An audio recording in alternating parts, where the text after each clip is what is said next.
The Blooming Lotus presents The Prayer That Reached the Devil. In a quiet corner of a crowded town lived a poor little family of three, a mother, a father, and their daughter, Mary. They had almost nothing. Life was always difficult, but it became even harder when Mary's father died while she was still very young. From then on, it was only Mary and her mother against the world. Her mother was deeply religious. She did not know how they survived some days because there were times when there was no food, no money, no help. Yet somehow something always came. A few notes under the temple cloth, a stranger paying for groceries, a small envelope near the door. Her mother never questioned it. She simply folded her hands and whispered, "Thank you, God." Mary was unlike other children. From the age of 3, she was unusually intelligent, calm, and strangely wise. Every night before sleeping, her mother would sit beside her bed, sing a soft prayer, kiss her forehead, and tuck her in. Over the years, Mary began repeating the same prayers herself every night. One evening after school, Mary sat quietly on her bed while her mother came in to sing as usual. But this time, Mary looked up and asked, "Mama, is the devil real?" Her mother smiled gently and sat beside her. "The devil outside? No," she said softly. "The real devil lives inside people." Mary frowned a little. Her mother explained, "Fear is devil, anger is devil, greed is devil, lust is devil, hate is devil. Whenever darkness rules us, that is the devil." Mary thought for a few seconds, then asked in her innocent little voice, "So devil is inside me too?" Her mother smiled and touched her cheek. "A little inside everyone." Mary lay down, looked at the ceiling, and said very calmly, "Then I will pray for him too." Her mother laughed softly, thinking it was only the strange kindness of a child. But from that night onward, Mary added one extra line to her prayers every single night. Not for toys, not for money, not even for herself, but for the devil. One night, her mother stood outside Mary's room before entering and heard her daughter praying softly. "Dear God, please keep Mama safe. Make me a good girl, and please make the devil good too, so he won't be lonely anymore."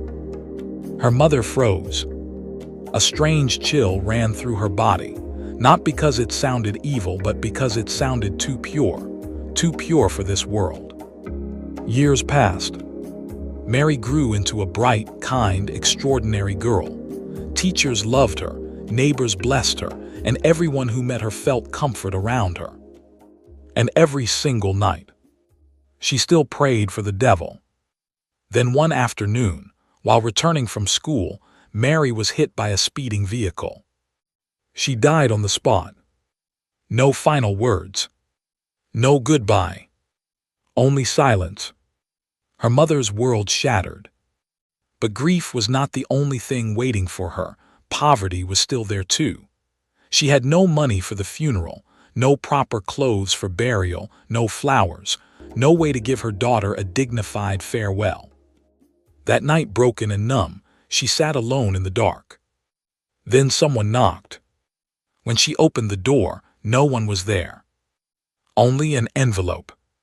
Inside was a check for $10,000, written neatly to her name, and signed, Satan. At the bottom it read, Welfare Wish Bank. Her hands trembled. Her mind screamed to throw it away. But then she looked at her daughter's still body lying inside the house. She cashed it. The next day, for the first time in their life, Mary was surrounded by beauty. A proper casket, white cloth, candles, fresh flowers, soft hymns. People came from school, church, and the neighborhood. Everyone spoke of how good she was. Then, in the middle of the prayers, the air in the room changed. It grew colder. The candles flickered, and a strange, rich fragrance spread through the hall. Everyone turned. A tall man had entered. He was at least 66, wearing a long black coat, elegant and severe. In his hands was a bouquet of black roses, real ones, dark as midnight, velvety, rare, almost glowing. He walked slowly to Mary's casket and placed them gently on top.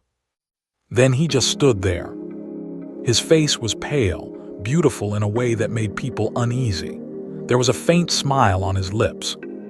But his eyes held ancient sorrow. Mary's mother could not stop staring. Something in her heart already knew. She walked toward him and asked quietly, "Do you know my daughter?" The man looked at her and said, "Yes." Her voice shook. "How?" He lowered his eyes toward the casket, then looked back at her. And in a calm, almost gentle voice, he said, "I am the one she prayed for every single night." The mother went still. Her lips parted, but no sound came out. He gave a small, sad smile and added, "She was the only one." Tears filled the mother's eyes. All those years, her daughter's prayers had not gone unheard. Someone had been listening. She looked at the black roses and whispered, "Where did you get these?" The man glanced at them and replied, "They bloom only on the highest peaks, where the cold is too cruel for ordinary life." Then he looked at Mary one last time.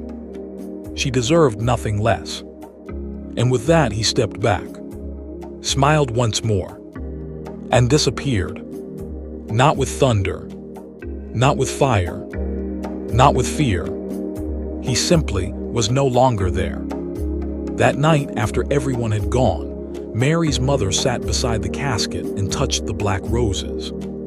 Their petals were cold as winter, and through her tears she whispered into the dark, "Perhaps even hell remembers kindness." And somewhere beyond prayer, beyond heaven, beyond human understanding, the devil wept for the first soul who ever prayed for him.